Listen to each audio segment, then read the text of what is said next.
আমার নতুন একটি ব্লগে সবাইকে ওয়েলকাম। আশা করছি সবাই ভালো আছো।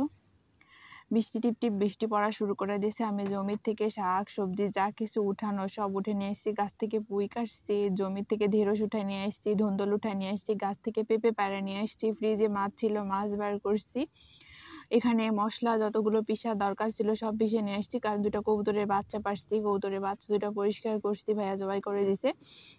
সব কিছু রান্নাবাড়া করে রেডি করে নিয়ে আমি গোসল টোসল দিয়ে ফ্রেশ হয়ে, যেহেতু আমি আসার পরের দিনই মানে যেদিন আসছি সেদিনই আব্বারে নিয়ে মেডিকেলে চলে গেছে, সাথে মা চলে গেছে।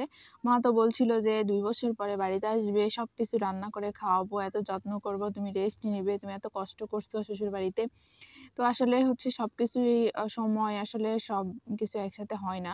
তো যেহেতু আব্বা অসুস্থ, আমাদের কোনো মানে লিমিট নেই সময় বা কোনো কিছুর, যখন তখন যেকোনো একটা পরিস্থিতি আমাদের শিকার হতে হয়, পরিস্থিতিতে।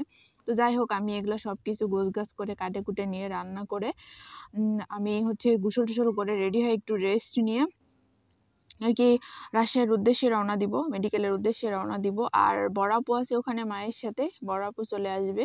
বড় আপু আসে 2 দিন আবার রেস্ট নিবে, রেস্ট নেওয়ার পরে আবার যাবে, তখন আমি আবার চলে আসব। তো আসলে বাড়িতে চাইলেও থাকতে পারতেছি না, সেইভাবে সবাই একসাথে হয়ে আনন্দ করতে পারতেছি না, যেহেতু পরিস্থিতি আমাদের খারাপ, ভাগ্য আমাদের খারাপ, যেহেতু আব্বা ক্যান্সারের সাথে লড়াই করতেছে দীর্ঘদিন।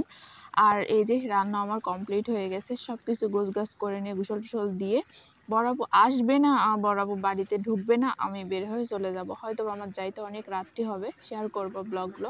কতদিন পরে আবার আমি সেই রাজশাহীতে যাচ্ছি।